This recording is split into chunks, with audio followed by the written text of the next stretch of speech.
എൻ്റെ ഫാദർ ഒരു ബിസിനസ്സുകാരനായിരുന്നു. ഫാദർ പറഞ്ഞതെന്ന് വെച്ച് കഴിഞ്ഞാൽ ആദ്യമേ തന്നെ നമ്മൾ ജോലി ചെയ്ത് കഴിഞ്ഞാൽ എൻ്റെ സ്വന്തം കാര്യം നടക്കുള്ളൂ. കാരണം എന്ന് വെച്ച് കഴിഞ്ഞാൽ നമ്മൾക്ക് ജോലിയും ബിസിനസ്സും രണ്ടാണ്. അപ്പോൾ ഈ ജോലി ചെയ്യുമ്പോൾ നമ്മുടെ എനർജിയും നമ്മുടെ സമയം കൊടുത്താൽ അതിന് തിരികെ കിട്ടുന്ന പ്രൊഡക്റ്റിൻ്റെ പേരാണ് സാലറി. അപ്പോൾ അതുകൊണ്ട് നമുക്ക് ജീവിച്ചു പോകാൻ പറ്റുള്ളൂ. ജീവിതത്തിൽ വലിയ വലിയ സ്വപ്നങ്ങളൊന്നും ഫുൾഫിൽ ചെയ്യാൻ പറ്റില്ല. അതേസമയം നമ്മൾ ഓണ്ടർപ്രണർ ബിസിനസ്സുകാരനായി കഴിഞ്ഞാൽ ആ ബിസിനസ്സുകാരന് കയ്യിൽ കുറച്ച് പൈസയും സ്കില്ലും ഉണ്ടെങ്കിൽ മറ്റുള്ള ആളുകളുടെ സമയവും എനർജിയും നമുക്ക് പൈസ കൊടുത്ത് മേടിക്കാം. ഒരുപാട് പേര് ഇങ്ങനെ നമുക്ക് പൈസ കൊടുത്ത് അവരുടെ സമയവും എനർജിയും മേടിക്കാൻ സാധിച്ചാൽ നമ്മൾ കിട്ടുന്ന സാധനത്തിൻ്റെ പേര് ലിവറേജ്. അപ്പോൾ നമ്മൾ അതിനു വേണ്ടി നമുക്ക് പ്രത്യേകിച്ച് റിസ്ക് എടുക്കേണ്ട, ഈ ഒരു സ്കിൽ ഉണ്ടാക്കിയെടുത്താൽ മതി മറ്റുള്ള ആളുകളെ കൊണ്ട് ജോലി ചെയ്യിപ്പിക്കാനുള്ള.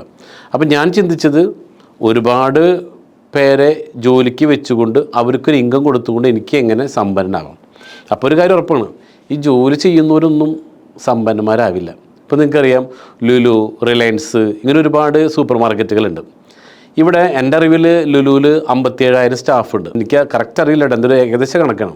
ഈ 57,000 സ്റ്റാഫുകൾ ഈ പറഞ്ഞ ജോബ് ചെയ്യുന്നവരാണ്. അവരൊന്നും ലൈഫിൽ സക്സസ് ആകുമോ എന്ന് ആലോചിച്ച് നോക്കിയേ. പക്ഷെ സക്സസ് ആകും ആരാ? യൂസഫ് അലിക്കാണ്. കാരണം അദ്ദേഹത്തിന് ലിവറേജാണ്. ഇത്രയും പേരുടെ ടൈമും അവരുടെ എനർജിയും അദ്ദേഹം ഉപയോഗിക്കുകയാണ്.